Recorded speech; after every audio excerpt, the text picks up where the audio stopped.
नमस्कार दोस्तों, आज अपन जिस टॉपिक के बारे में स्टडी करने वाले हैं उसको अपन मोल प्रभाज केमिस्ट्री का दूसरा जो चैप्टर है सॉल्यूशन, उस चैप्टर से इस टॉपिक को मैंने उठाया है। और कुछ जो कंपटीशन एग्जाम है, जैसे कि अपन बात करें नीट का एग्जाम, जैसे अपन बात करें 12th इनफैक्ट बोर्ड का जो एग्जाम है, उसके अंदर भी मोल प्रभाज से क्वेश्चन मोस्ट ऑफ होता ही है कि उससे क्वेश्चन पूछे गए, उससे बगैर पेपर बहुत ही कम चांसेस पे आपको मिलता है। तो आज अपन मोल प्रभाज के बारे में सीखेंगे। तो क्या है मोल प्रभाज? सबसे पहले तो अपन इसके बारे में बात करते हैं। सबसे पहली बात है, हमने लिखा कि सर जो टॉपिक है हमारा उसका नाम क्या है? मोल प्रभाज। बेटा मोल प्रभाज यानी कि मोल फ्रिक्शन। अगर मोल फ्रिक्शन की बात की जाए तो मोल फ्रिक्शन वास्तव में है क्या चीज? अगर मोल फ्रिक्शन की बात करूं मैं, तो मैं ये कहूंगा कि सर मोल फ्रिक्शन है ना, एक ऐसी क्वांटिटी, मान लो एक ऐसी राशि है या ऐसा मेजरमेंट का तरीका है जिसके अंदर क्या होगा, आप ये मान के चलो आपके पास में कोई कंटेनर है, ये कंटेनर है। आप जानते हो कि अगर कोई विलयन का फॉर्मेशन होना है तो उसके लिए क्या क्या चाहिए हमें? उसके लिए चाहिए एक तो विलय और दूसरा विलायक। ये दो चीजें होनी बहुत ज्यादा जरूरी है। हमने कहा किसी भी एक सॉल्यूशन का फॉर्मेशन करना है तो उसके लिए क्या चाहिएगा? विलय और विलायक की क्वांटिटी होनी चाहिए। कुछ भी विलय, माना तुम लोगों ने कहा कि सर ए एक विलय है और बी क्या है? एक विलायक है। ए क्या है? विलय है, और बी क्या है? एक विलायक है। हमने कहा कि इस कंटेनर में ए और बी ये दोनों ही उपस्थित है। क्या कहा हमने? कि ए और बी दोनों ही चीजें इस कंटेनर में उपस्थित है। हमने कहा कि सर ए जो है उसके कुछ ग्राम है और बी जो है उसके भी कुछ क्या है? ग्राम क्वांटिटी है। तो ए और बी आपने छोटी कक्षाओं में पढ़ा होगा कि सर अगर भिन्न की बात की जाए, देखो इसका जो नाम है वो मोल भिन्न भी होता है, मोल प्रभाज भी बोलते हैं, आप इसको मोल अंश भी कह सकते हो। ठीक है, तो मोल भिन्न, मोल प्रभाज, मोल अंश सब एक ही चीज है। आपने कहा कि कोई कंटेनर था जिसमें ए और बी दोनों ही उपस्थित है। ए के कुछ ग्राम मात्रा है और बी के भी कुछ क्या है? ग्राम मात्रा है। हम ये कहेंगे कि सर जब भी अपने को क्वेश्चन की फॉर्म में ग्राम मात्रा दे, जैसे हमने कहा कि 50 ग्राम तो तुम्हारे पास में क्या है? ए है, और 50 ग्राम क्या है? बी है। दोनों से मिलकर ये कंटेनर के अंदर जो सॉल्यूशन है वो बना है। अब तुम्हें किसी एक का अंश पूछा जाए, किसी एक के अंश के बारे में पूछा जाए, तो तुम क्या करोगे? तुम ये कहोगे कि सर हम किसी का भी अंश निकालते हैं। जैसे आपने छोटी क्लासों में पढ़ा होगा कि मान लो ये आपके पास में एक डायग्राम बना हुआ है जिसके 3 खाने बने हुए हैं, 3 खाली स्पेस बने हुए हैं, खांचे बने हुए हैं। उन खांचे में से मैं ये कहूं कि एक खांचा जो है ना वो डार्क है, तो इस पूरे हिस्से में से कितना हिस्सा डार्क है? तो तुमने कहा कि सर उसके अंश की बात करेंगे। अंश को कैसे निकाला जाता है? कितने डिब्बे हैं सर? 1 2 3 है। तुमने छोटी क्लास में बहुत अच्छे से पढ़ा है कि सर 3 में से एक डिब्बा है ना, वो क्या है? उसके अंश की बात कर रहे हो। और अब हमें क्या करना है? इन टोटल का क्या लगाना है? इसके अंदर भाग लगाना है। तो 1/3 इसका भाग, 1/3 इसका भाग, 1/3 इसका भाग। आपने एक भाग को मेजरमेंट किया। ये 3 कैसे लिखा? आपने लिखा 1 + 1 + 1, टोटली हमने क्या लिख दिया? 3 लिख दिया। तो मोल प्रभाज भी क्या होता है? मोल अंश भी क्या होता है? किसी एक चीज का अंश। आपने कहा कि मोल प्रभाज को सर हम कैसे लिखेंगे? तो आप लिखोगे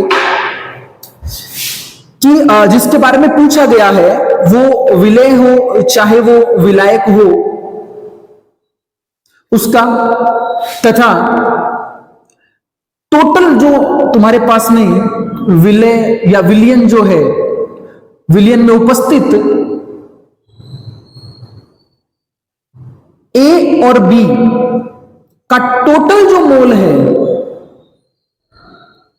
उसका क्या करना है आपको? अनुपात ही क्या होता है?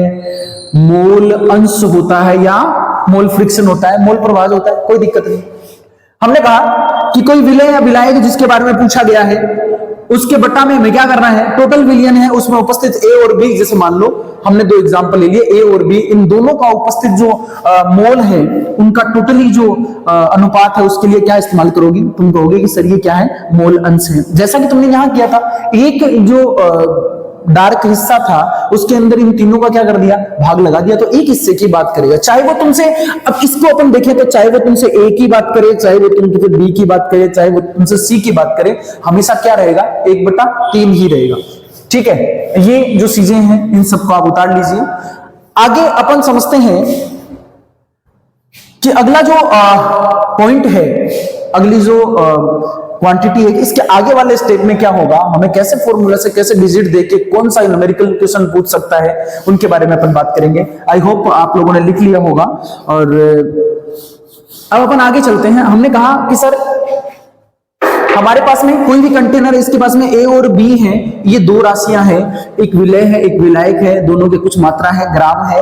लेकिन बेटा आपके पास में किसका अंश पूछ रहा है, मोल। अगर क्वेश्चन आपको कुछ भी अगर ग्राम में दे तो पहली बात तो आपको ये याद रखनी है कि आपको उसको किसमें कन्वर्ट करना है, उसको करना है मोल में कन्वर्ट करना है।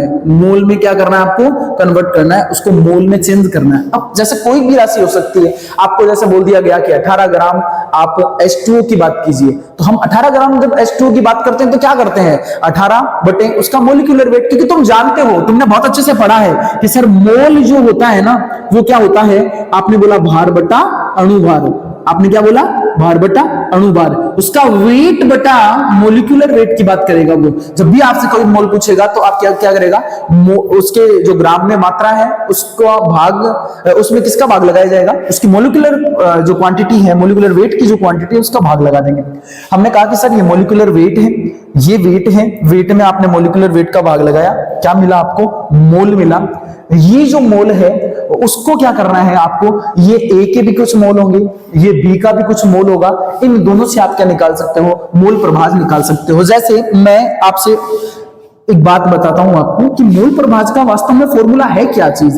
देखो जैसे बहुत ही अच्छा सा आसान सा तरीका है कि जिसका पूछा जाए, इसके फॉर्मूले के लिए तुमने कहा, सबसे पहले अपन ये देखते हैं कि इसको अपन रिप्रेजेंट किससे करेंगे। बेटा इसको रिप्रेजेंट किससे किया जाता है, अक्ष से रिप्रेजेंट किया जाता है। किससे रिप्रेजेंट किया जाता है, अक्ष से। अगली एक क्वांटिटी की मैं बात करूं, सर ये टेम्परेचर पे क्या नहीं करती, ये डिपेंड नहीं करती, टेम्परेचर पे क्या नहीं करेगी, डिपेंड नहीं करेगी। उससे आगे वाली की अगर बात की जाए कि टेम्परेचर पे डिपेंड नहीं करती, इसको अक्ष से रिप्रेजेंट किया जाता है। सर आप हमें ये बताओ इसकी कोई यूनिट होती है क्या, तो आपने बोला कि सर ये क्या है, यूनिट लेस क्वांटिटी है, इसकी कोई भी इकाई नहीं होती। अरे सर चलो इकाई नहीं है, आप हमें ये बताओ कि विमा होती है कि नहीं होती। बेटा इसकी कोई भी विमा नहीं होती। इसके आगे की बात सुनो, यहां हमने कहा कि सर हमें निकालना है, मान लो अक्ष ए का मान निकालना है, ए के लिए मोल भिन्न निकालनी है, तो आप क्या कहोगे कि सर जिसका पूछे उसका बटा सबका।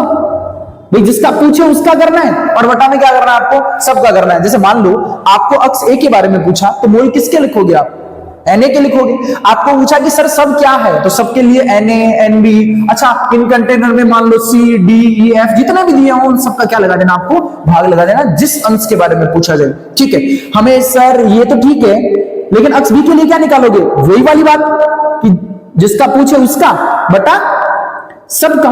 तो हमने कहा कि सर मोल फ्रिक्शन है ना, बहुत ही आसान सा तरीका है इसको निकालने का। क्या करना है आपको अक्ष ए बराबर जिसका पूछे उसका बटा सबका काम करना है। ठीक है, सबके मोल निकाल के उसमें क्वांटिटी दे दो। अब क्या होता है, जब एग्जाम में कोई भी न्यूमेरिकल बेस्ड क्वेश्चन आता है तो उसमें बच्चों के साथ में क्या दिक्कत होती है, बच्चों के साथ में दिक्कत होती है कि एग्जामिनर जो हमें न्यूमेरिकल देगा वो किस बेस पे देगा, वो हमें देगा वो ग्राम के अंदर। किस में देगा, ग्राम पे, या फिर वो क्या देगा, परसेंटेज बेस पे देगा हमें। जैसे मान लो हमने कहा कि सर एक एग्जांपल से हम देख लेते हैं इसको, हमने ये क्वांटिटी देख ली। एक और बात बता देता हूं एग्जांपल से पहले कि अक्ष ए और अक्ष बी जो है ना, आप ये कहोगे कि अगर कोई भी सॉल्यूशन है, उस सॉल्यूशन में पाए जाने वाले ए और बी, इन दोनों की मैं अगर अक्ष ए यानी कि मोल प्रभाज को देखूं तो वो हमेशा किसके बराबर होगा, 1 के बराबर होगा। इसका मतलब ये हो गया कि अक्ष ए प्लस अक्ष बी, चाहे अक्ष सी हो चाहे अक्ष डी हो, कुछ भी हो, वो हमेशा किसके बराबर रहेगा, वो 1 के बराबर रहेगा। इक्वल टू किसके होगा, 1 के होगा। ये बात आपको याद रखनी। इसमें दूसरी चीज ये है बेटा, अगर आपको एक चीज का पता है, जैसे आपको अक्ष ए का पता होगा तो आप क्या कर सकते हो, अक्ष बी का मेजरमेंट कर सकते हो। अगर आपके पास में ए और बी दो चीजें हो तो क्यों? क्योंकि आपने कैसे करना है, अक्स ए प्लस अक्स बी बराबर किसके कर देना, 1 के कर देना। तो अक्स ए की वैल्यू आ जाएगी, तो उससे हम किसका निकाल सकते हैं, अक्स बी का निकाल सकते हैं। या मान लो आपके पास में अक्स बी की वैल्यू आ जाए, तो क्या करना है आपको, 1 में से इसको घटा देना है। दोनों ही बातों में अच्छा है, चलो ठीक है सर, ऐसा कर लिया। अब ये सब चीजें तो थी जो थ्योरी में लिख के आनी है, या 12th के बेस पे जो चीजें हमें कवर अप करनी है। हमें तो ऐसा बताओ कि नीट का जो पेपर है उसमें जो क्वेश्चन आए उसको कैसे सॉल्व किया जाए। तो देखो बेटा, आपको एक क्वेश्चन के बारे में डिस्कशन करता हूं, ये सब चीजें एक बार क्लियर कर लो। बेटा देखो, किताबों ने बहुत कुछ लिखा है, और किताबों ने जितना लिखा है उतना आई होप मैं एक्सप्लेन करूं।